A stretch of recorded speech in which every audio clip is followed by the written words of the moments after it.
አምናለሁ ግን አጠይቅ ውሳኔ ለመወሰን አንዶች እሺ አሁን ቁርስ በላ እንዴ? መድኃኒት ስለነበረኝ እናስተኛለች እኮ አይቻችኋለሁ። እንደዛኛ ፊት እያመነጫጨካት እንዴት ገንዘብ ትሰጣታለህ? እንዴት ታቅፋታለህ? ልሻው ሰዓት ፒሲ ላይ ከመዋል የተነሳ ማለት ነው ወደ ውስጥ ገብተህ ካገኘህን ፎቶና ዋልፔፐር ላይ ያለ ፎቶ መለየት ትችላለህ። እሺ ቆይ አንቺ ስትገቢ ኮቴ የሚለሽ የት አግኝቼ ነው የምነግራት? አሁን እንዳልተጎዳች ለማረጋገጥ ስትል ታገኛታለህ። ሰኒ አንቺ ሰኒ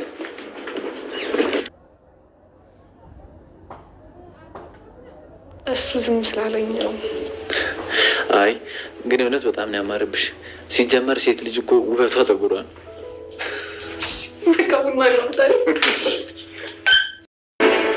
አንቺ ማትረቢ ነኝ አልመጣም። ክብሮም ከጊዜ በኋላ አሁን ላይ ሰኒ የራሷ ህይወት ስትጀምር ለምን ፍቅሬን አትቀበኝም? አትወጂውም? አውቀሽ ነው ከኔ ጋር ቀጥይ በማለት እንግዲህ ክብሮም ዛሬ አደጋ ደርሶበታል።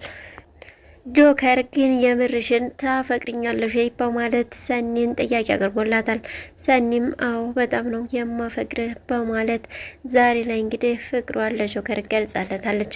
ጆከርም ማመን ነበር ያቃተው። ሰኒ አሁን ላይ ፍቅሯን በይፋ ተናግራለች። ደግሞ ለነጽናት ጭምር እንደምታፈቅረው ነው የነገረቻቸው። ሰላም ጤና ይስጥልኝ ውድና የተከበራችሁ ተመልካቾች እንዴት አላችሁ? እግዚአብሔር ይመስገን በጣም ደህና ነኝ። ለዚህ ቻናል አዲስ ከሆናችሁ ሰብስክራይብ በማድረግ ቤተሰቡን እንዲሁም ነባሮች ላይክ ሼር በማድረግ አበረታቱኝ።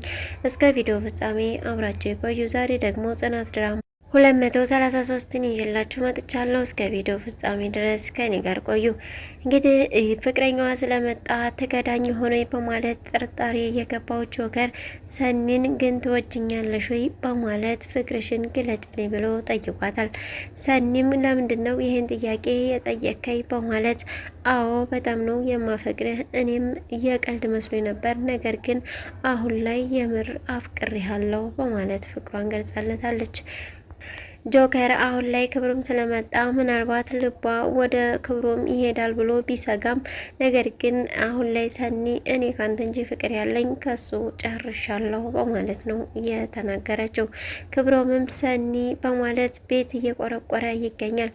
ሰኒ የት ናት? ሰኒ ነይ ውጪ በማለት የነ ኪራም ቤት በመደብደብ ላይ ሳለ ና ነበረች የከፈተችለት። እንዲህ ሰኒ እኮ ቤቷ ሄዳ ተኝታለች፣ አንተ ምንድነው እዚህ እኮ ሰኒ የለችም ናግባ በማለት ብትለውም እሱ ግን ጥንብት ብሎ ሰክሮ ስለነበረ እዛ ሄጄ እፈልጋታለሁ በማለት ወደነ ሰኒ ቤት ሄዷል።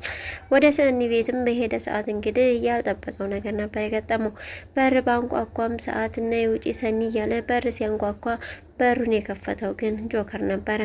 ምንድነው ምን ፈልገህ ነው በማለት ሲጠይቀው ሰኒ ነው የምፈልገው አንተን አይደለም ፈልገው በማለት ድንጋይ ይዞ እያስፈራራው ነበረ። ነገር ግን ሊመታው ሲል ዱላውን ይጥላል። የምን ጭቅጭቅ ነው በማለት ከቤት የወጣችው ሰኒም ምን ሆናችሁ ነው ተው እንጂ በማለት ታገላግላቸዋለች። ነገር ግን ክብሮም በሰከረ ጎኑ እጇን በመያዝ ነይ እንሄዳለን ከኔ ጋር በማለት ቢልም ነገር ግን አብራ ልትሄድም አልቻለችም። ገፍተር ሲያደርገው ጆከር መሬት ላይ ይወድቅና ራሱን ይመታል።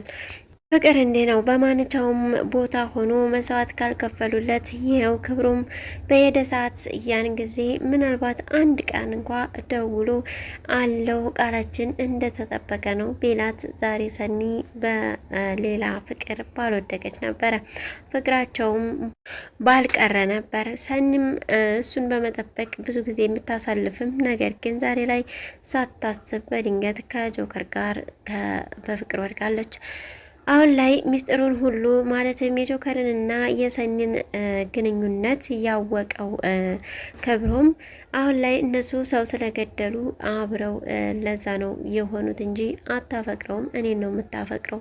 በሆስፒታል ራሱ አላየሃትም? እኔን ነበር እኮ የምታየው፣ እንዴት ነው ተሽሏል? እያለች እየጠየቀች ነበር በማለት ለኪራም ሲነግረው ነበረ። ኪራ ግን እኛ እንደምናየው ከሆነ ሰኒ ላይ ምንም አይነት የፍቅር ነገር የቀረ አይመስለኝም። በቃ ሰኒ አሁን የራሷን ህይወት ጀምራለች፣ አንተም የራስ ህይወት ነው መጀመር ያለብህ፣ እሷን ተዋት፣ እንደዚህ መሆን ግን አቁም በማለት እንግዲህ ኪራም ወንድሙ መክሮታል። ኪራና ጽናትም አሁን ላይ እንግዲህ ፍቅራቸውን እያጣጣሙ ነው የሚገኙት እንደ አዲስ ማለት ነው። ወደ ውጭ በወጡ ሰዓት እንግዲህ ናቲና ቲና መንገድ ላይ ተገናኝተው ነበረ።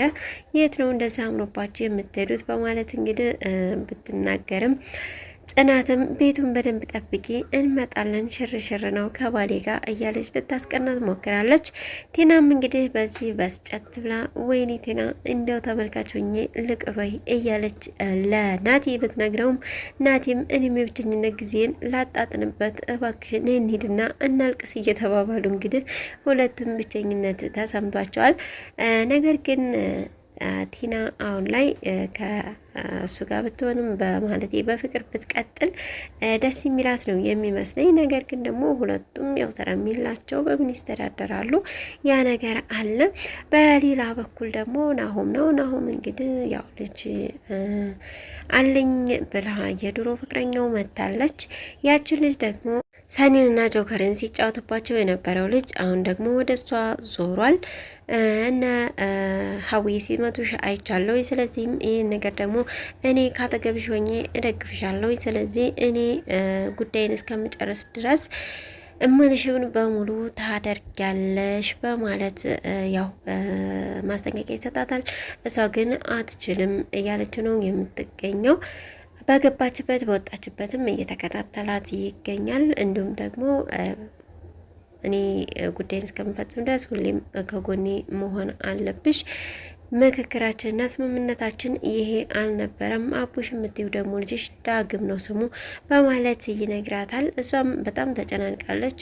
ከምን አይነት ሰው ጋር ነው የገጠምኩት? ሴጣን ክንፉቶ ተሰብሮ ወደቀው አንተ ነህ እንዴ በማለትም እንግዲህ ተናግረዋለች። እሱም ነገርኩሽ፣ ስትፈልጊም ሴጣን ስትፈልጊም መላክ ሆናለሁ ማለት ነግሯታል። በላካትም መሰረት እንግዲህ ወደ እነሰኒ ቤት ልኳት ነበረ። በር እንግዲህ ልታንኳኳ ስትል ጆከር ከቤት ይወጣል። ሂጂያውና ቤቱ በማለት እሱም ብር አንጭ ብሎ ነበር የላካት።